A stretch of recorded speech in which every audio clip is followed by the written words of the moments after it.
નારણપુરામાં construction site પર દુર્ઘટના। નવી સાઇટ પર ડાયાફ્રામ વોલ ધસી પડતા જ ઘટના બની છે। 4 બ્લોકના મકાનોમાં જવા માટે રસ્તો બંધ થયો છે। રસ્તો ન હોવાને લીધે 50 જેટલા પરિવારો બેઘર થઈ ગયા। વરસાદી માહોલ વચ્ચે બેઘર લોકો પાસે વ્યવસ્થા નથી। 23મી જુલાઈએ બનેલી ઘટના બાદ એએમસી દ્વારા આ કાર્યવાહી થઈ। 2 દિવસ બાદ એએમસી દ્વારા બિલ્ડરની ઓફિસ સીલ કરી દેવામાં આવેલી છે।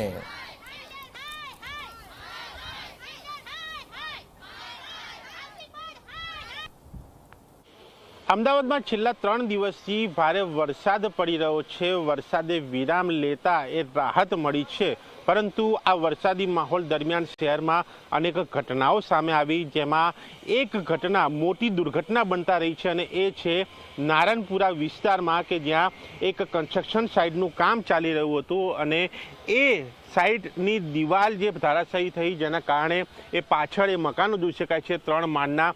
એ મકાનોની સીધી અસર, એ મકાનો ક્યાંક એ દબાઈ ગયા કે નમી ગયા છે એ સ્થિતિ છે, જેને લઈને એ મકાનો ખાલી કરાવવા પડ્યા છે અને લોકોમાં એ ભયનો માહોલ ઊભો થયો છે, કારણ કે સીધી નીચે જમીન એ મકાનની નીચેની દેખાઈ રહી છે અને વરસાદી માહોલ છે ત્યારે આ મકાન પડી શકે એવી ભીતિ એ લોકોને સતાવી રહી છે। અને આ ઘટના બાદ રહીને જાગેલા અમદાવાદ મ્યુનિસિપલ કોર્પોરેશને આ જે સાઇટ જે છે એ સાઇટની ઓફિસ જે છે એ સીલ કરી છે અને એ સાઇટનું જે નામ એ અહીંયા જે જાણવા મળ્યું છે એ પ્રમાણે એ લક્ઝુરિયા એ સાઇટ અહીંયા કહેવાય રહી છે, વિક્રમ લક્ઝુરિયા સૂર્યા, કે જે સાઇટનું આ કામ એ ચાલી રહ્યું હતું અને એ સમય દરમિયાન ભારે વરસાદને લઈને આ ઘટના બની અને સામે એ પતરા એ જોઈ શકાય છે કે જ્યાં એ મજૂરો એ રહેવાની જગ્યા હતી, એ મજૂરો પણ ક્યાંક 1-2 ઘાયલ થયા હોવાના એ સમાચાર પણ એ મળી રહ્યા છે, પરંતુ એની પુષ્ટિ નથી।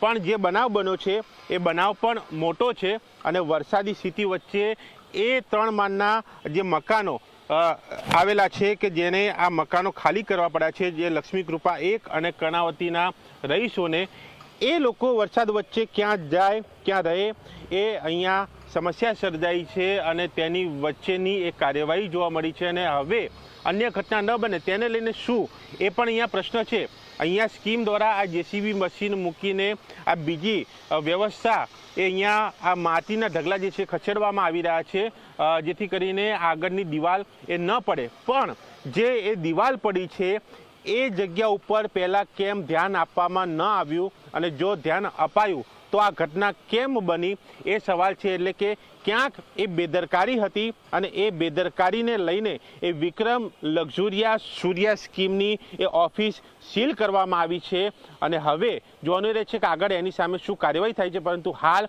આ વરસાદી સ્થિતિ વચ્ચે આ જે 2 સ્કીમના લોકો જે છે કે જેમને અસર પડી છે તેના 40થી વધારે મકાનના રહીશો એ ઘર વિહોણા બન્યા છે અને એ લોકોને પોતાના ઘરને લઈને એક ભય સતાવી રહ્યો છે કે મકાન પડશે કે કેમ, શું થશે। કેમેરામેન તુષાર શાહ સાથે દર્શક રાવલ, ઝી મીડિયા, અમદાવાદ।